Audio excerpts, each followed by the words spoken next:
Hey, what's going on, everybody? Welcome back to another TheeSportsScoop video, and welcome back to the Bust or Boom series where we predict every single NFL team's 2022-2023 season. And today we are doing the Miami Dolphins. This is going to be a long one. As always, I'm joined by my astute co-host Dylan Shalom and ginormous Dolphins fan Dylan. How are you doing? Are you excited? I'm very excited, and I'm also very upset that I couldn't find my Dolphin stuff. I guess I wore it already. I was gonna say, where's your Tua jersey? Yeah, I guess I wore it. Even I have their colors, but yeah. Yeah, as always, you guys know how it goes. We do key players, go over their key additions in the offseason, go over their draft, kind of just talking about the players, what their impact will be. And then at the end of the video, kind of giving our final season predictions, as well as our record predictions for the Miami Dolphins.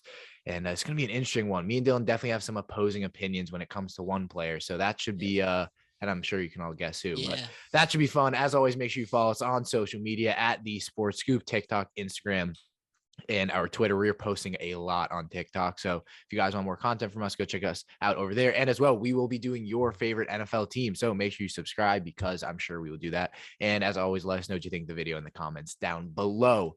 But without further ado, let's get into it.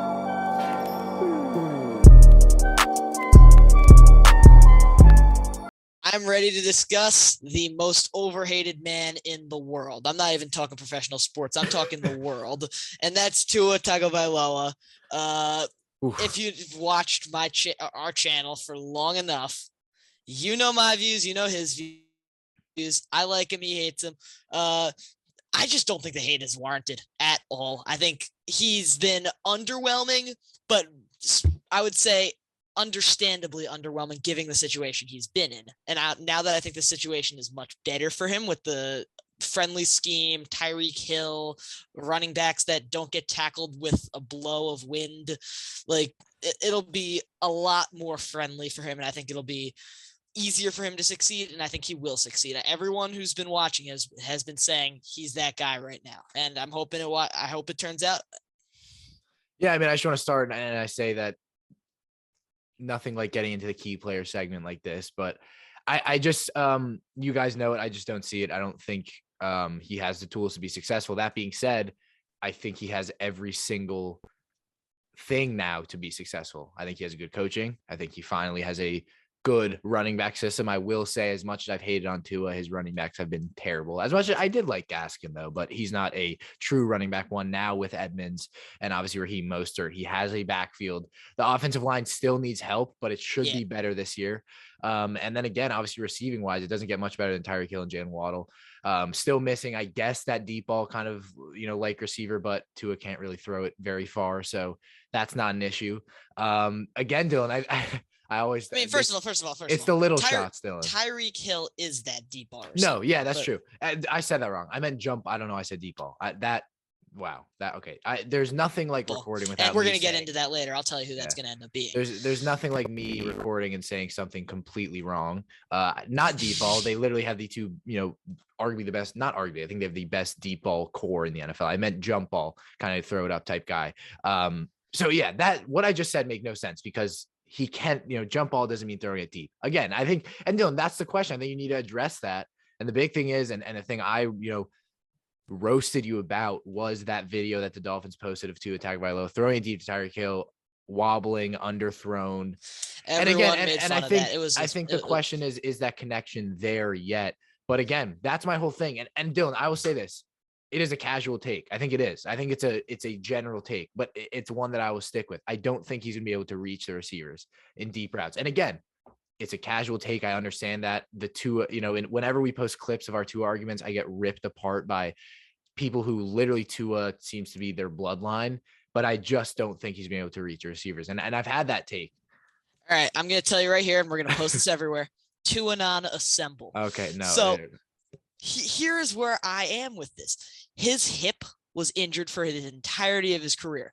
Looking back on it, he should not have played in his rookie season because he was not ready. He was not ready mentally to play under a system that just made no sense. And he was not ready physically because his hip was injured.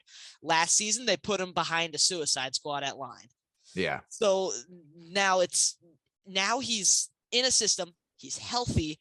According to his trainer, he looks like he's throwing the ball 50 yards. He's doing it with us, no sweat. I don't know how much I believe, but I'm hoping it's true. And based on what I saw from Bama, he was a great deep ball thrower. So I'm not going to tell you that Tua Tagovailoa is going to go into the season to be a top 10 quarterback, because if I'm saying that, I'm setting myself up for disappointment. But I'm going to tell you that he's going to be able to work with the squad he has and win games. It's not going to be a Justin Herbert or Joe Burrow type season, but he will not hold the team back. That's what my expectation is, and that's what my hope is for him. Okay. And you know what? I can very much respect that. I think holding the team back, I do think in some aspects, I think in some facets of the game, he will. I think mobility wise, I think it's there. I think it's, obviously it's not great, but it's there. And obviously that hip injury is definitely contributing to that. But again, I'll stick with that. I just think you look at what Tyreek Hill was in Kansas City, and he's gonna, it's a big system change for him. He can't be what he was in Kansas City. And I think we obviously saw that controversy where he was on his podcast. And again, maybe this will be to get his podcast views or not to, but it's Tyreek Hill. So I don't know why he would need views, because it's Tyreek Hill. But he obviously said, I would rather an accurate quarterback than a guy who can launch it deep. And that contradicts his play style in many, many ways, because I don't think it does, though. No, and I know, because accurate passer, caters to every single receiver. So you're right. But I'm saying in terms of whatever, he was throwing shots at Patrick Mahomes unnecessarily, and in no way would he rather, any human being rather have Tua Tagovailoa than Patrick Mahomes. So that's started me off wrong. And obviously he's not going to, and again, we'll talk about Tyreek Hill later, but in terms of Tua, I will agree with that. I don't think he will hold back his team. And I think, recently, obviously, I think last year he has, and I think it's been a little bit of both. Like, Dylan, I'll give you credit. Whenever I'll be, I'm much more friendly when we record videos about Tua, but yeah. I do think it was obviously the offensive line holding him back, and they had to scheme him to that. And it was obviously him holding them back a little bit. But my question to you, and again, you're obviously the Dolphins fan, this will be kind of a lot of back and forth, but how does that scheme change? Because it can't be. I'm not watching the RPO stuff again. I'm not watching. They're not doing it again. I'm not doing that. But Dylan, you have a lot of these rash takes where you don't know that. Well, I'm going to tell you that last season. Well, first of all, he brought in what's it called? Matt Applebaum from Boston College. It's what McDaniel brought in as his offensive line coach, who's a big jump up from Legend Pierre, whatever his name is, who was last year's offensive line coach, who pretty much just admitted that none of the guys are not good and he didn't coach them. None of the guys are good. Wide receivers coaches, we brought in Wes Welker, who's going to help them run routes, which is pretty much perfect. I didn't even know that. Yeah, and then they brought in Frank Smith as an offensive coordinator, who helped out Justin Herbert. He helped out Derek Carr in their careers earlier. And then I think biggest coaching staff on the offensive side thing, other than McDaniel, is the quarterbacks coach they brought in for Tua. Yeah. That's Darrell Bevell, former offensive coordinator and head coach for the Jacksonville Jaguars, but also Russell Wilson's mentor. And that's someone that I've been seeing Tua get compared to a lot as his ceiling, and that's something I'm interested to see how that works. But in terms of scheme, I kind of just went off on what we did on a coaching staff thing. But in terms of scheme, I don't think they're going to run the RPO system again, because West Coast offense, while it does promote a lot of play action, it does not promote a lot of RPOs. I think the San Francisco 49ers ran RPOs on, I believe, like 15% of plays last season. Miami ran it on about 40% of plays, which is ridiculous. Yeah, I mean, that's. And the funny thing about it was an RPO without the run, because they ran the ball on like 12% of the RPO. And the thing is, what's so funny about it is 40% seems low. To me, which is just crazy. Yeah, I mean, again, I think the coaching staff obviously is a huge implication, but the question is, he's going to have to change. Obviously, like Tua needs to take a little bit more risk. I think he needs to trust receivers, and I think he needs to trust his arm and trust his accuracy downfield. The thing is, can he do that? And I think credit to the Dolphins. Again, my whole thing with Tua is there's no excuse this year. Unless somehow he gets pressured as much as he did last year, there's no excuse. Defensively, they're good. Coaching staff, they're good. He has the receivers to do it. He has a great tight end. He has a team. Here's the thing. I agree with you that there are no excuses this year, but there have never been any excuses. No one's ever given him any excuses other than big Dolphins fans. Over the course of his career, and now people are saying now there's really no excuses. But last year, no one gave him excuses. He made a bad throw. He got slandered on the internet for 2 years. And I will say this, and this is definitely contradicting what I've said. There hasn't been an excuse last year for people who didn't like Tua I don't know if this is completely right, but no You're one was lagging saying. a lot. I'm You're sorry. lagging a lot. Oh, sorry. Hopefully I'm back. But no one was saying move on from Tua. That's not true though.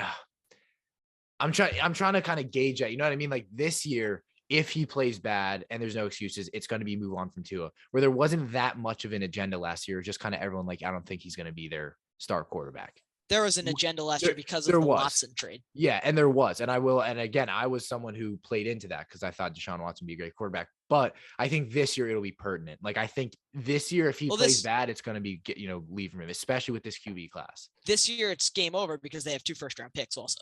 Yeah. Oh, right. Yeah. So absolutely. But I think it's kind of a win-win as a Dolphins fan because if he pans out, he pans out. If he doesn't, you get a good quarterback. I'm so big of a Dolphins fan that I became so big of a Tua fan that I'm really, really hoping he succeeds. And and I do too. If he doesn't, I'm going to be upset. But we have a lot of options next season if he doesn't, including Lamar Jackson. That's just looking at that. But that would be. That's one of like 4 quarterbacks that I would take over Tua at the moment, just because reunite with Kodak in Florida. But Tua, it's all up to you next season. Again, I think I'm always a fan for if we can get another good quarterback into the league, by all means. But I will stay it out there. I don't think he will be. I think he will. And I think he will, and that's kind of where it stands. And you are all very lucky because this is usually a shouting match, but. Yeah. And honestly, I feel like it should have been. I think that would have been a lot more fun, but I think we've had our sides. Yep. And now bringing in clip of me yelling about Jaylen Waddle. Oh, the next player. Next key player, and that's Jaylen Waddle. Yeah, go check out our TikTok. I'll post it here, but we posted our Dylan's reaction to Jaylen Waddle getting picked 5th overall. Oh, to be young and dumb. How the times have changed, but going into next year, and again, we talked about Dylan. I don't know if you remember, or you probably do. You do remember this, but the podcast we did a while ago, the last one we did with all of us, all 4 of us, we talked about. It was after Tyreek got traded, and we were talking about. I kind of think Jaylen Waddle's still gonna be that wide receiver 1. Nah. And you were the one who disagreed. I forgot. No. We all agreed. You were the one who disagreed. What is your outlook for Jaylen Waddle going into next season? Jaylen Waddle is going to be the best Z receiver in the NFL. I think. And you know what? I hate your Dolphins delusion, but I really do like Jaylen Waddle. I think he's going to be fantastic. Maybe not the best, but he'll be in there. Like, his entire game is so refined to a point where I did not think it would be when they drafted him, because I thought he was just going to come in there and be a deep threat. And I was like, that's not what we need right now. But when I saw him go and I saw him pretty much make the system himself, and now I'm going to watch him as a sidekick to what they have in Tyreek Hill, that's scary. That is super exciting. And having them one side, if they're ever both on side receivers and they just start sprinting, it's like, what are they going to do? It's super exciting. Jaylen Waddle, not only does he have that blazing speed, he has very secure hands, good in open field, hard to tackle. And I think the most important thing is he is one of the most refined young route runners in the league. And I think he's better than Jamar Chase at that. I think he's better than Maybe I wouldn't say Devontae Smith. I think he's better. I wouldn't say Jamar Chase either. Jamar Chase is a very, very good at what he does, and that's deep balls and comebacks. I would say overall, Jaylen Waddle is a better route runner than Jamar Chase. But I wouldn't say Devontae Smith. Yeah, that's definitely a take. I don't hate it. I wouldn't say Devontae Smith, but like pretty much every young route runner, I think Jaylen Waddle has the edge on them, other than Jay Jets and Devontae Smith. Yeah. Look, I think, and again, this is we went from a player I dislike not dislike, but a player I don't think will be successful to a player I do think. I think Jaylen Waddle, I think that's a great point, Dylan. Like completely flipping the switch and flipping the narrative on what he was coming out of college, and that was a deep threat and a deep threat only. And he has become so much more than that and so much more lethal than that. And I think really last year we didn't even see him be a deep threat. Like unfortunately, and again for Tua, we saw him one deep ball he got. Tua just couldn't. Either Tua didn't have time or Tua couldn't reach him. But we saw him get put into a system where and it's going to be very friendly to McDaniels, where he can get the ball in the backfield, screens. And again, that's what a fast receiver does. And I think, again, route running is great. I think it was all topped off that Panthers catch he had in the end zone where he was getting, it might not have been against the Panthers. It was against the Panthers. Yeah, I know exactly what the you're one talking in about. between, right? There in was the end zone. three guys. Tua three threaded guys. the needle, and he went in front of, I believe, Jeremy Chin and and caught got it a great catch. backed into the end zone. And got hit. Yeah. And again, I think a lot of stuff we saw, great hands this season, which I wasn't sure of out of Alabama. And again, and I think, Dylan, you had, and that was the whole thing. And if you guys see the clip of Dylan's reaction to Jaylen Waddle getting picked, it's just not what they needed. And it should have been Devontae Smith. It should have, Jamar Chase already taken, but it should have been, it shouldn't have been Waddle. And again, how wrong we could have been. Would Devontae Smith have been great with the Dolphins? I think he would have been, but I think the Jaylen Waddle pick was fantastic. And I think, again, the whole question was, he was injured out of college. They had some, the Dolphins currently have some weird obsession with drafting injured Alabama players. But Jaylen Waddle panned out, and I think they're very happy to have him. And again, he's so far been much better than Devontae Smith, although Devontae Smith, I think, hasn't been talked about as much, but was great. But again, I don't have much to say about Jaylen Waddle. When it goes to an outlook, I think he'll take another step up, and I really wouldn't be surprised if he gets a little bit more of the target share than Tyreek Hill this year, because he's been in that system and he's been successful in that system. And at the end of the day, we don't know if Tyreek Hill will be, but Jaylen Waddle, I think, is going to be that safety blanket for Tua. I think he'll be great. I'm a massive fan of Jaylen Waddle. Yep. Safe to say he proved us wrong. Likewise, I agree with you. Moving into the next one, Mike Gesicki. Remember when you said we don't have a jump ball guy? Yes, I'm a very bad analyst in that I just disregard tight ends. Tight ends and defensive tackles, I just find really boring to talk about. Like, especially in the NFL draft, I'm like, I don't care. I don't know why. It's just interest in position. Tight ends, there's never really anyone there. But yeah, exactly. I always think the draft, but I just never. Yeah, but Mike Gesicki, you are right. Mike Gesicki is going to be the jump ball guy this year, along with another guy that we will talk about later as well. But I'm really a big fan of Gesicki, but I have a couple of question marks about what we're going to do with him contractually, because I'm not sure that the Dolphins are going to be willing to pay more than the franchise tag, which they're paying for him this year, for a guy who doesn't really block. Yeah. So he might be wanting receiver money because he doesn't really block. So that's where I'm a little bit confused. But as a player himself, I love how he plays. I'd say he's like a big slot receiver, because he catches everything. And I mean everything.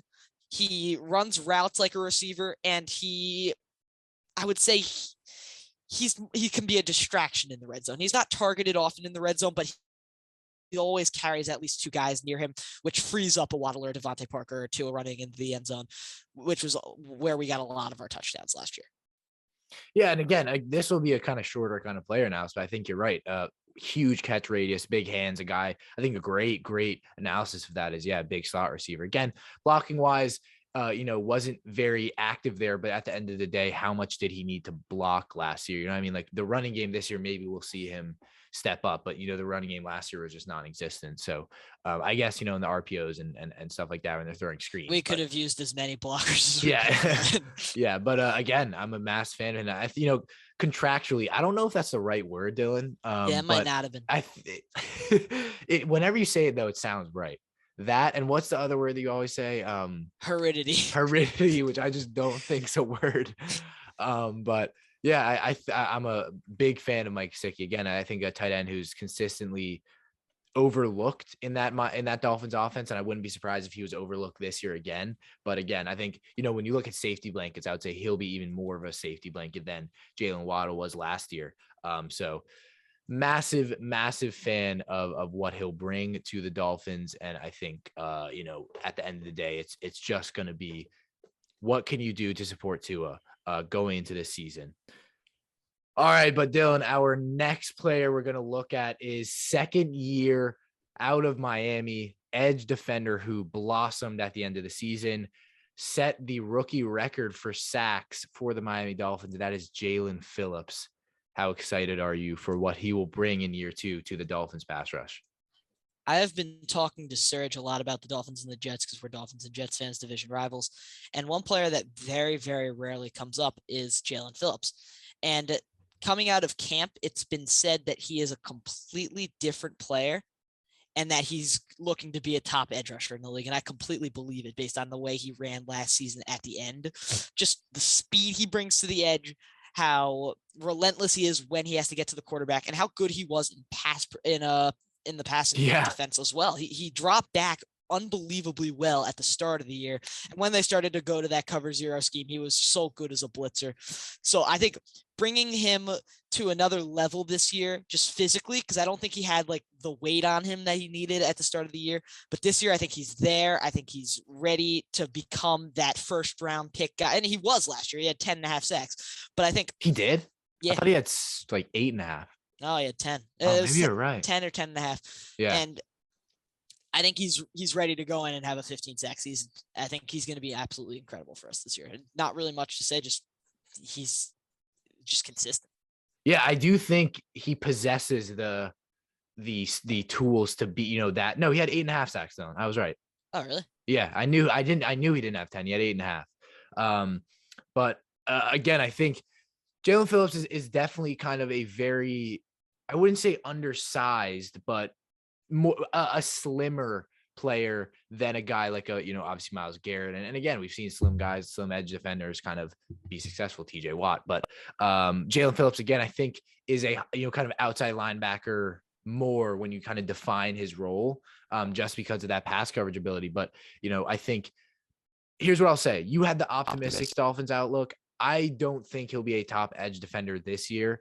I would be surprised if he had 15 sacks. I would be very surprised. I think he can get to double digits, but I wouldn't expect much more than 8.5. Again, Dylan, I always have to ground you a little bit. What you're looking at, for Jaelen Phillips out of camp is most likely Dolphin stuff. Look, I'm sure that they're not lying, but there's always a little bit of more hype around it. Right? Yeah, that's true. That's true. But I think what we're going to see more of, and I'm sorry I interrupted you there. No. It was Emmanuel Ogbah on one side, right? Yeah. Jaelen Phillips on the other. That's two dangerous players. But in the interior, we didn't see Christian Wilkins and Zach Sealer really run pressure into a quarterback until the end of last season. And in the last, I believe, 6 games, I think Jaelen Phillips had 6 of his sacks. Yeah, he had a ton of. Yeah, there. I think he had a game of 3. Yeah. Yeah, he was and Dylan, that's what I'm saying. I seem pessimistic, but I want to ground you a little bit. I love Jaelen Phillips. I think he should be a great edge defender, a guy who definitely blossomed at the end of last season. Not a lot of people notice. Like even now, when I look back at the NFL season, and I'm very good at kind of taking a swath of information, a swath of players, and kind of recognizing them all. But Jaelen Phillips is kind of a guy who I forgot about a little bit. But I think he looked at the beginning of the season, it was like, maybe missed the pick there. Maybe missed out on that one, or maybe he just needed a year to refine it. But I think he found it and rose to the occasion, and I think he will this year. And again, I would expect. I think he can 150% get the double-digit sack numbers. The question is, how will this Miami defense kind of look? And obviously, Dylan, we saw the blitz packaging they were sending. It was crazy last year. You look at what they were. We don't see stuff like that. But just like you said, I will expect greatness from Jaelen Phillips next year. But we'll move on to another. And now we're going to 2 secondary players. And Dylan, your best friend, Xavien Howard, star cornerback who got a big deal this offseason. Was it this? It was, yeah. It was this offseason, yep. I always forget. But, is there much to say about X?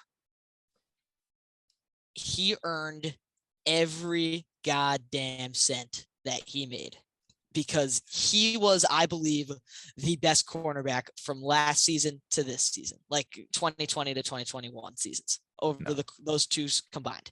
He led the league in interceptions in the 2020 season, and in the 2021 season, I think he was the best ball playing corner other than Trayvon Diggs. Okay. JC Jackson. Fair enough. But he is just a game changer. When the ball is targeted at him, it can be caught, but he doesn't let them get behind him. And when he gets a sniff of the ball, it's in his hands. You saw the play he had against the Ravens in the Thursday night football game. Samuel Watkins caught the ball on a slant. He punches it out, picks it up, and runs 45 yards back for a touchdown. And he did it against the Giants. It got called back where Mike Glennon threw a Mike Glennon pass. I don't think Mike Glennon has a brain. I think Like, Mike I think Glennon's it's just hollow. no, I think it's in his neck. But Mike, and then he scored a pick 6 against the Patriots. He's just a game changer, Xavien Howard, and I think he earned every cent he had. I think he's a top 3 cornerback, top 5 cornerback in the league, top 3 if I'm being biased, top 5 if I'm being honest, and I think he's gonna keep doing great things because he's not looking like he's slowing down. Yeah, I agree. I think obviously it wasn't the year that he had in 2020 in terms of just stats wise, but I was a big guy where I think the interception stat, and Xavien Howard was my prime example, is overlooked or is over amplified. Excuse me, not overlooked. Over amplified when it comes to ranking quarterbacks. I think Trayvon Diggs. I think Xavien Howard is a fantastic cornerback. In no way was he the best cornerback from the last season. I think he was barely top 5. The people I would take over Xavien Howard in the from what you said, 2020, 2021, Jair Alexander, Jalen Ramsey, Stephon Gilmore, J.C. Jackson. Not Gilmore. I would take Gilmore. If you take Gilmore's 2020 season. 2020, who was bad, though. It was his Patriots bad season. Yeah. It was a 2019 season. Right? Yeah, 2019 season, he was the best player. That was the defensive player of the year season, right? Yeah. My God, my time is horrible. Okay, never mind. Okay. Let's move on. Yeah. Wait. Quickly. Wait, 2020. Yep. No, because last year was the bad season. Oh, maybe you're right. Both of them. Maybe you're right. You are right, I think. Okay, never mind. But that's it for Xavien Howard again. Expecting the lockdown. That's kind of what I think. And again, it was a younger secondary, and I think he obviously supported them very, very well. But expecting a lot from him next year. But we'll move into the last one and arguably the most interesting. Out of all these players, the guy I like the most. It's so hard to not like him, and that's Jevon Holland, safety out of Oregon. Dylan, what do you think? It's 8-ball. It's Snowman. It's Jevon Holland, and that's a great name. 8-ball. I haven't heard that. He's, I think, my favorite player on this defense, other than Xavien Howard. Yeah. Just because he's so good at everything. Like, I'm just gonna say it as it is. He is so good at everything. He is an above-average tackler, a hard hitter. I think one of the hardest hitting safeties in the league, and a very good ball hawk. He had 2 interceptions last season, a couple of passes broken up. He helped out Xavien Howard on an interception, deflected it to him. And he doesn't let people get by him in tackling him. Like, he's pretty much the full package, and I'm shocked the more I look at it that he fell as far as he did in the draft, because he's pretty much exactly what you're looking at, where you want someone to start off the gun as a top 10 player in their position, and then they go into that top 5 in the next season. I think that's what the jump I'm looking for this season. Yeah, I mean, I think, and as much as I've had negative comments toward the Dolphins organization, the moves they make are incredibly smart. You lose Minkah Fitzpatrick, you go get Jevon Holland, who I think is better than Minkah was on the Dolphins. It's just every single year we see one safety taken in the second round of the draft who becomes amazing. Antoine Winfield, Jevon Holland, and I think this year it'll probably be Jaquan Brisker. I just think every year there's a safety who falls and becomes amazing. And Jevon Holland, you look at him physically, he is a perfect safety. Lengthy, rangy, hits hard, incredible blitzer, can cover. Again, I think he is a guy who will be one of the best safeties in the league this year. I think he was fantastic last year. And again, just like Jaelen Phillips, started to get better as the season went on. He's a really confident guy. Seems like a very nice guy off the field. Seems like a leader, a guy who you could see having that captain badge on his jersey in a couple of years. And again, I think a guy who will lead this secondary with Xavien Howard. And he's, I think the range he possesses, I think the only guy I can really think of with that range is who got drafted this year is Kyle Hamilton. I think he's a very rare Kevin safety. Byard is the only Kevin other Byard. one I can think of. Kevin Byard doesn't have a lot of range. He's more of a stout guy. Yeah, but I think he also has the range. I think he's one of the best safeties in the league. But he definitely is one of the best safeties in the league. But I'm saying physically, attributes. Jevon Holland's what, like 6'2", 6'3". I think Byard's like 6. Byard seems like a smaller safety. Maybe, yeah. But again, massive pickup. I really can't say anything poor about Jevon Holland. It was a great selection, and I think he'll be great this year. But that will wrap up the key players segment. Now we'll move on to the offseason additions, and we're not going to go to Tyreek Hill first. We're going to go to that running back committee. How does this change the amount of things that this Dolphins offense will be able to do, Dylan? It is so important, but it's also important that they stay healthy. So I'm not gonna get my hopes up on a guy like Mostert, because I think Mostert, when he's healthy, is a top 10 running back in the league. Mostert has the week 1 insane game and then gets injured. When he's healthy, I think he's a top 10, 15 running back 15. in the league. 10's a stretch. There's 10 really, really good running backs. Yeah, So I'd say 15. But I just can't rely on him. So I'm going to skip on him because I think he's going to get hurt. Okay. I think that's a very good take. Chase Edmonds, I think he's going to be very important because maybe not even in the rushing game. I think Sonny Michel could take some time in the rushing game, but the passing game is where Chase Edmonds is going to be super important, because we saw Gaskin get a lot of receptions last year, and no, offense to Myles Gaskin, maybe watch you for 17 games. I think Chase Edmonds is going to be very important, because when Myles Gaskin got the ball, he might walk 4 yards, or as fast as he can run, maybe 4 yards. And then when I see Chase Edmonds catching the ball in the backfield, he can pick up first downs. He can have some gritty runs. Yeah. What is this hate towards Gaskin? This is unwarranted. You know what? I didn't have this hate towards Gaskin until I saw Duke Johnson play 2 games and play like 16 times better than him. That's when my hate for Myles Gaskin started. That's a good point. So, yeah, I mean, I think this running back committee, it all ties back to Tua. I think this is vitally important to Tua, and I think it was, because he's a quarterback who thrives off having different outlets. And again, I think he didn't. The hate towards Gaskin, you can have that. I'm not going to comment on that, but I do think Gaskin offered something out of the backfield in terms of receiving wise. But I think Edmonds, there's not many running back. He's a top 5 receiving back in the league. And again, if most are going to stay healthy, I don't know, maybe he gets some special, something special juice. I don't know. Everything I say now, it can just be pause. So I just try not to say it, but, stop smiling. But, how did I not catch that? I don't know. But, I think when you look at downhill running, Mostert is one of the best. I think top 10 downhill runner in the league. A guy who's very hard to tackle, and if he can stay healthy, it'll be a great Dolphins team. Like, this is a very high-powered offense. If Tua can get it together and this backfield can stay together, and this was the whole thing when Tyreek got traded. Like, it's a fast offense.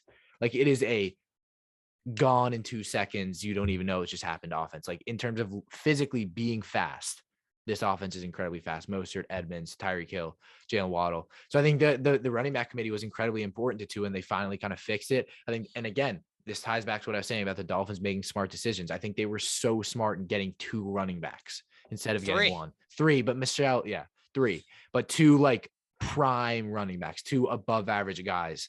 I think it was incredibly smart. They got 2 guys who offer different things. And again, I think it'll fit their scheme fantastically.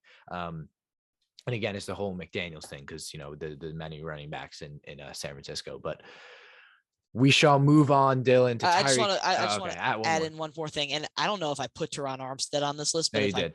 Okay. Just need to make sure. But also, I think if I was running on the right end against Liam Eichenberg at left tackle and Myles Gaskin also blocking, I think I'd get by and sack Tua. But anyway. Yeah, Eichenberg was... Yeah, Eichenberg was something else. But, he was. We're gonna move past that. We're gonna go into who are you gonna go for? Tyreek, Dylan. Who we've already very much talked about. It's very hard not to. Tyreek Hill. I've been saying this before he signed for the Dolphins.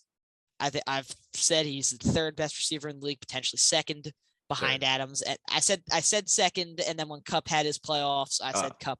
Yeah. But I think he's still that, and I think people are forgetting that. Just because he switched teams, he doesn't lose talent.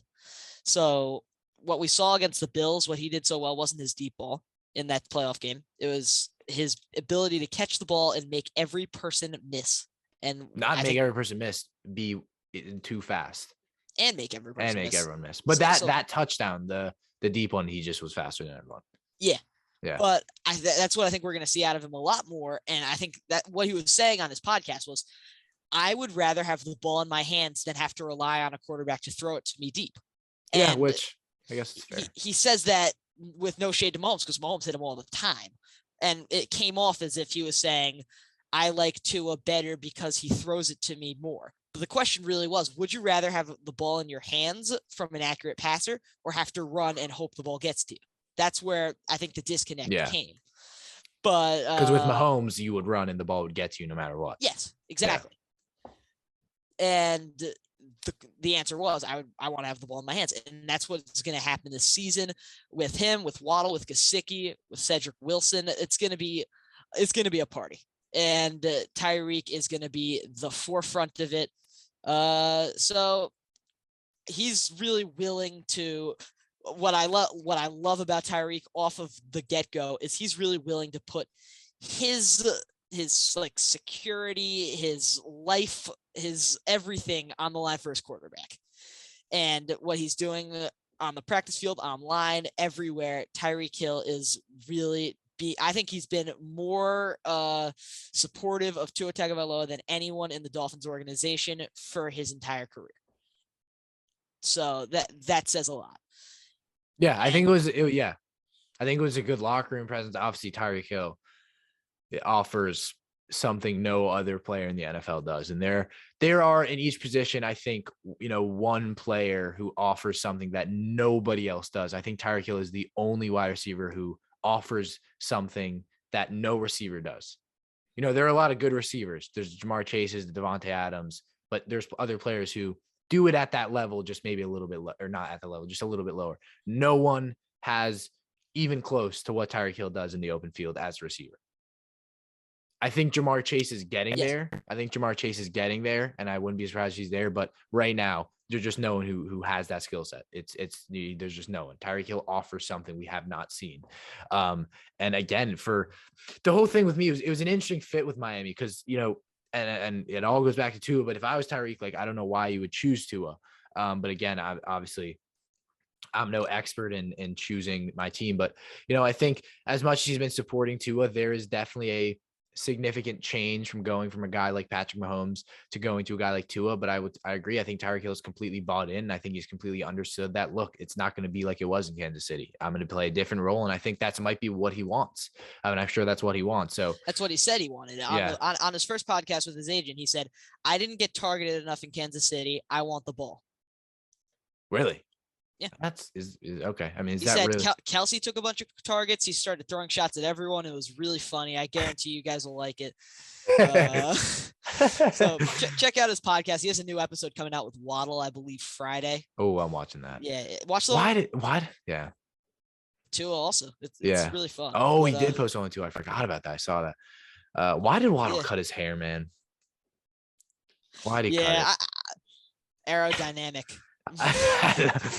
But yeah, I mean, I think Tyreek Hill will very much be a great receiver. My whole thing is there's the little question mark in the back of my head that Tyreek may not be good. Not good, but may not be impactful. There's still a little lingering doubt. So I really want to see that doubt in your head until week 1. Yeah. So and that's why I love the NFL, and that's why I'm so excited for week 1. But there's always that lingering doubt. But could we just simulate to week 1 already? Yeah, I know. Honestly, sim to regular season. Yeah, sim to regular season. But yeah, I mean, there's not much to say. Tyreek Hill offers something that no receiver does. But we will move on now, Dylan, and this is our thing. Every time, and this is rare, that we talk about an offensive lineman, we always say we don't know how to talk about offensive linemen. Terron Armstead I can talk about for we don't know how to break it down, but Terron Armstead, another offseason addition, again, another incredibly smart move by the Miami Dolphins. They go and get an imposing left tackle. What do you think about the signing? I think it's a great signing just for like confidence of Tua, because every time he looked to his left side, there was a big defender in his face. Yeah. So hopefully that won't be a problem now that they got a top 5 tackle in the game. So there's still questions on the other side, because as far as I'm concerned, it's going to be a line across where it's the left tackle will be Terron Armstead. Left guard will end up being Eichenberg. Center's going to be Connor Williams, who they got from Dallas this season. Mm-hmm. The right guard's going to be Robert Hunt, and the right tackle is going to be Austin Jackson, which is the big question mark there. Everywhere else, I feel fine with. But I just really hope Terron Armstead stays healthy, because if he doesn't, we are screwed. So that's I wouldn't say we're screwed, but we're more screwed than we would have been. It's bad if he gets hurt because then we have to go back to Eichenberg as a tackle, and that would make me want. So Eichenberg is not on the line anymore. Eichenberg is in a guard position as far as. Oh, he's in a guard position. Maybe he'll do better. Everyone does better in the NFL as a guard. Yeah, it's so disappointing because all Notre Dame offensive linemen are supposed to be good. But yeah, I mean, Terron Armstead, again, not too much to say. When it comes to offensive linemen, you're either good or you're not. You can either, I almost cursed. You can almost, and I almost said something really, really misleading.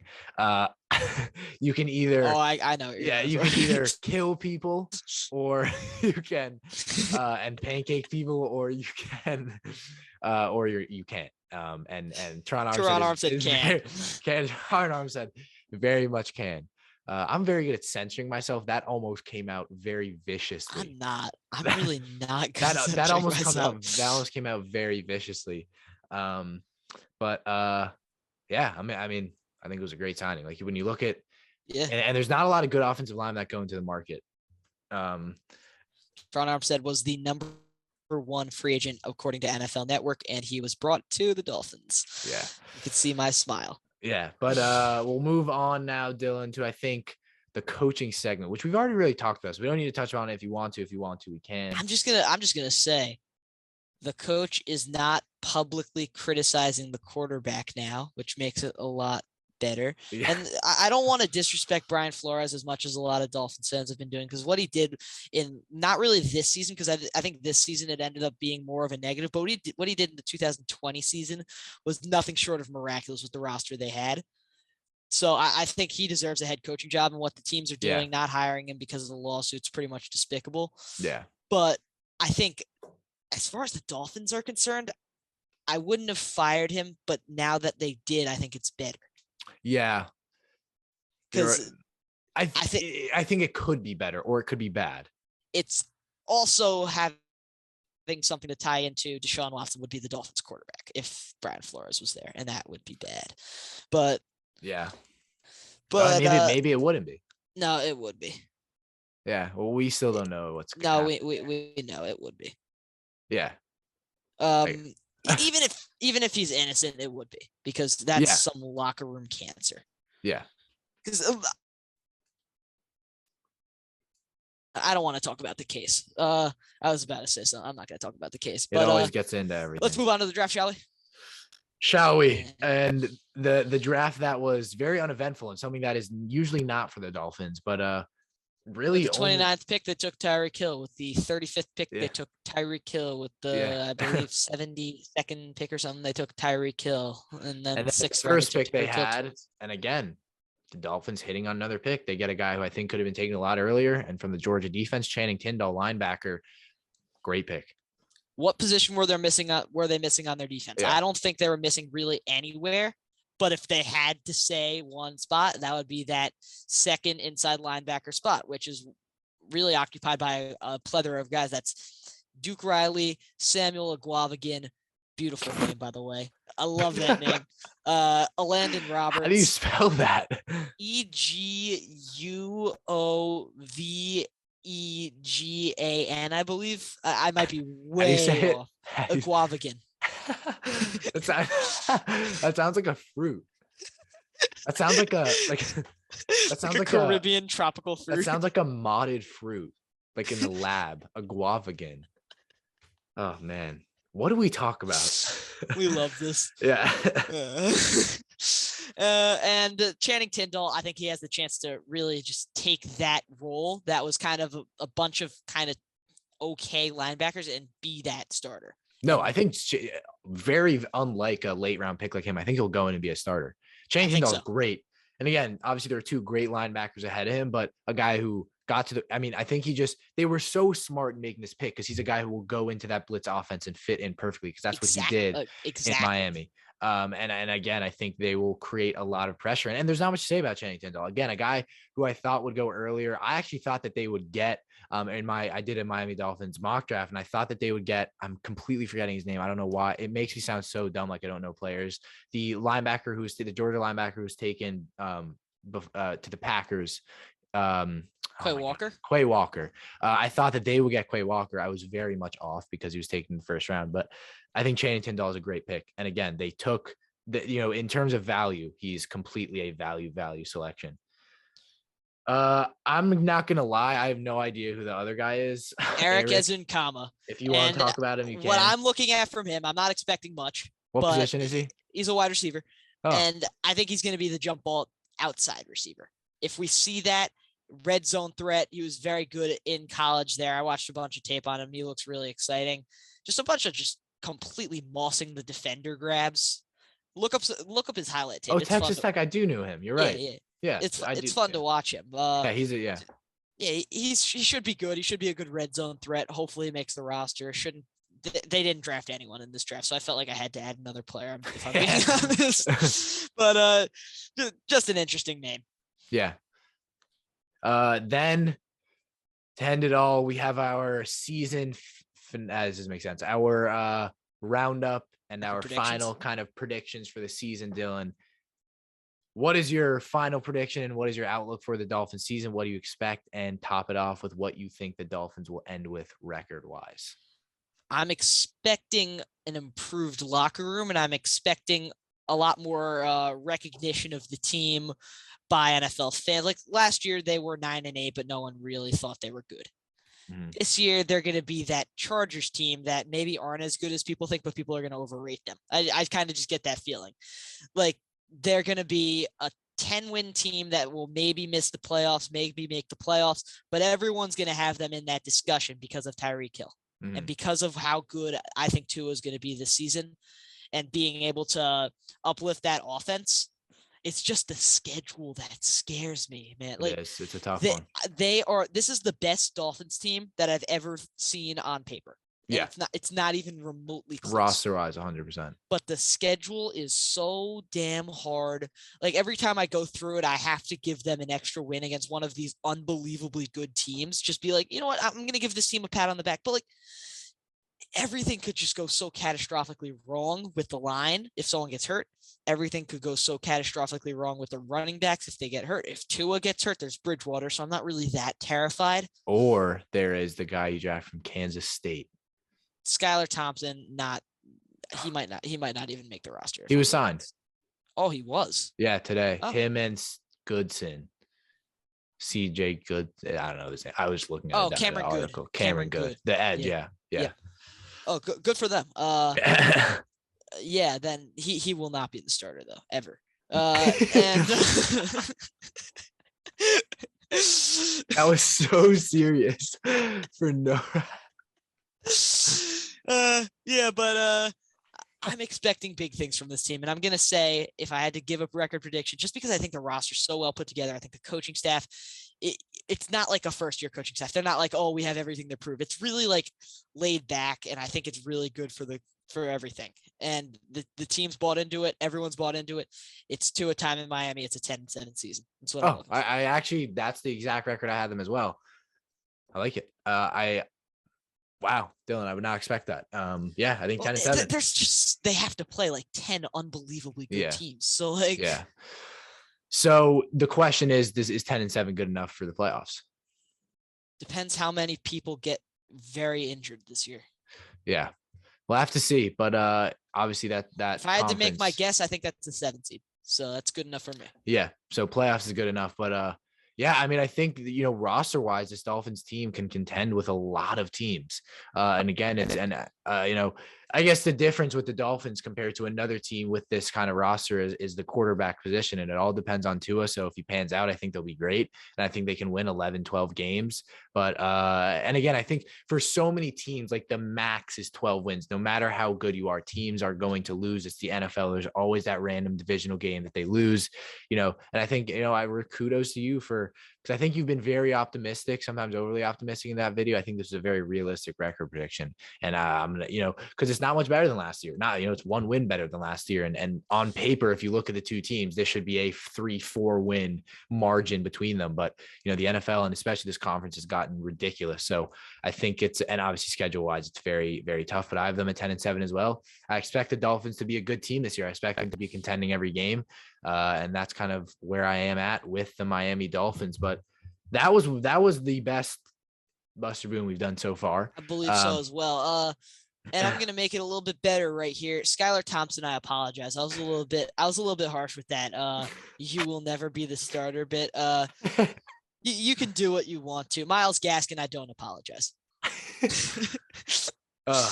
Well, and Liam Eichenberg, I should be more mean. But yeah, I mean, he was a different. Ahead.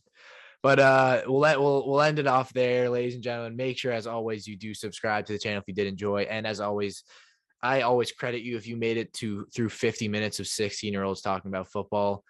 You're 16, right? Yeah, it's not been your birthday yet. I'm 16. I'm turning 17 in soon. 6 days. Yeah. So oh really? Oh, how the hell am I gonna be 17? We're gonna be together and me and Dylan are doing a broadcasting. Yes, sir. We're gonna be thing. there. Yeah. So yeah, just thought you would know that. But thank you guys so much for watching. As always, do make sure to follow us on social media. Again, me and Dylan are kind of the faces over on social media. So you'll see a ton of us over there. So make sure you guys go follow us. We put in so much work, hours and hours of work into creating and posting on TikTok and posting on YouTube and all that. So your support would mean the absolute world. Yeah, without further ado, we'll see you next time. Kian McDermott, Dylan Shalom, Miami Dolphins. Buster Boom. Buster Boom. Peace out.